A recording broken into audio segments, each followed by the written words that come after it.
Good morning, Chevra. Here we go. Today is the 9th day of Teves, a beautiful Monday morning. And we're on page 72 in the Chayenu. In the previous chapter, the Alter Rebbe elaborated on the composition of the Jew's divine soul with its 10 holy soul powers and 3 soul garments. He also talked about the animal soul with its corresponding 10 powers and 3 garments originating in Klippa. In this chapter, the Alter Rebbe will discuss the battle fought within the Jew between these two souls, the godly soul and the animal soul, that are constantly fighting for supremacy. Excuse me.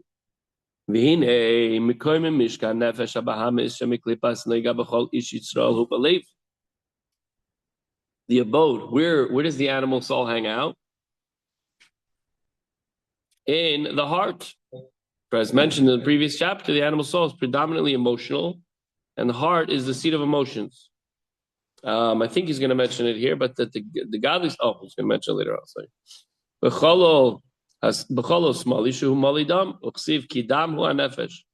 Or specifically, the abode of the animal soul is in the left ventricle. There's the right ventricle, the left ventricle, and then there's the atrium on top. And it says in the pasuk, for the blood is the soul, indicating that the soul resides in the left ventricle that's filled with blood. This pasuk is a very important pasuk, and it goes to show that the animal soul is in the left ventricle, which is the source of life. The source of life is the blood of a person. It's a little scary and sad to think about it, but a person can live without a hand, can live without a foot, but you can't live without your blood. Once a person bleeds out, they die.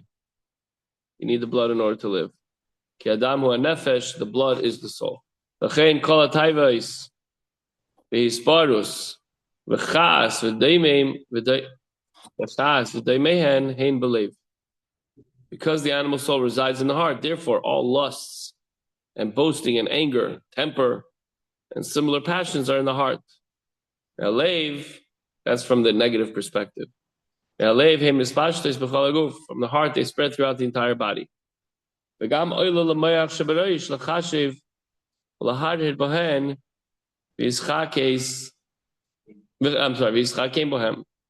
Also rising into the head, to the brain, to think and meditate about them and to become cunning in them.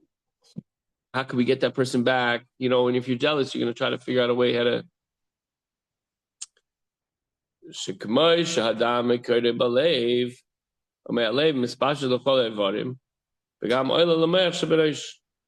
as the blood, so just as a person's emotions go around his body and go up to his brain to try to figure out, come out with a way, I'm so angry, this is what I'm going to do. Take my revenge. So too, the blood has its source in the heart, and from the heart it circulates into every organ, rising also to the brain in the head. And similarly here, it's noted that the soul, the nefesh, clothed in the blood, abides in the heart and spreads out from there to pervade one's entire body. Thus, in the case of the animal soul, the brain, meaning the intellectual faculties, too, instead of motivating the heart and guiding it, merely react to it and serve only as a clever tool for realizing the passions of the heart. That's when the heart and emotions control the mind. And we have to try to avoid that. We have to try to make sure that the mind controls the emotions. Mishkan nefesh alikis, uba moichin sheberosh, gesham mispashetes, v'chol evarim. So that's as far as the animal soul. The animal soul is in the left ventricle of the heart. What about the divine soul? The divine soul is in the head, in the brains. And from there it extends to everything. So the divine soul is essentially intellective, and the brain is the seat of intellect. That's where your knowledge and that's where your thoughts are. The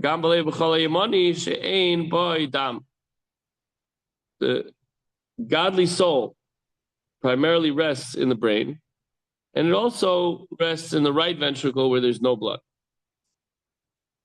The right ventricle of the heart. As the pasuk says, the heart of the wise man, meaning the divine soul, in contrast with the animal soul specifically, that the evil inclination, the Yetzer Hara, which is described as an old fool, is on his right. So we see that the divine soul resides not only in the brain, but in the right ventricle of the heart as well. As he did when speaking of the animal soul, the Alter Rebbe again singles out the heart among all the other organs, having said that the divine soul extends to all the other organs. It mentions the heart specifically, and also in the heart, primarily in the brain, but also in the heart. Unlike the other organs, in which merely the extension of the divine soul is manifest, in the heart, the divine soul itself, meaning its emotional faculties, is revealed. The Alter Rebbe now goes on to explain this point. He, Avos Hashem, Kiddush Beishal Heves. This revelation in the heart of the divine soul resides in the brain and man's fiery love towards Hashem. Heves Balev Maskilim, which flares up in the heart of discerning men who utilize the power of Chokhmah. And they understand, they understand and reflect with the faculty of Bina, of understanding, by which they understand the matter in all its details and ramifications.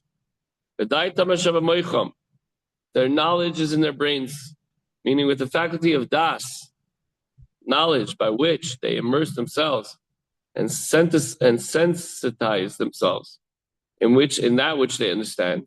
So thus the love flares up in the heart of those who utilize all those two faculties of Chacham and Das. And it's a good thing, because you're using your Das, your Chachma and Bina and Das, to connect HaKadosh Baruch Hu through Torah mitzvahs, through learning Torah. And then you get emotional about it. That's okay. On matters that arouse this love, meaning when you contemplate Hashem's greatness, as Alter will soon conclude. When you think about God's greatness, you get all excited, right?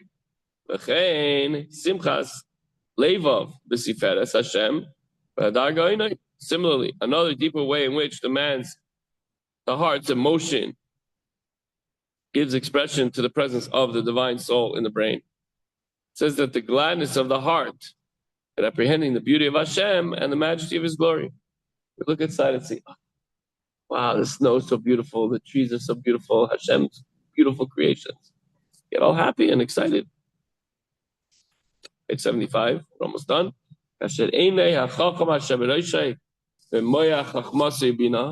The gladness that it arouses when the godly soul's intellect, Alter Rebbe borrowing a phrase from Iyov. No, that's Job. Ecclesiastes is what again? So, Ecclesiastes is Koheles, thank you. Described as the wise man's eyes, which are in his head, meaning in the brain, harboring his wisdom and understanding. So a wise man's eyes are in his head, meaning in the brain, harboring his wisdom and understanding. Mistalklim, Bikara, the Malk of Siferes Kedulase Ade Cheker Veinsoi Vesachlis Kimavor Makemacher. When these eyes from the wise man, meaning intellectual faculties, gaze intently at the glory of the King and the beauty of His unfathomable, infinite, and boundless greatness, and the heart rejoices and is glad, as explained elsewhere. So when you could see in your mind's eye the beauty of what Hashem created, you become happy. Gazing with the mind's eye means that not only one understands the greatness of Hashem, but it also perceives it. It sees it, as though seeing it with one's very eyes. Such perception arouses great joy in a person's heart. And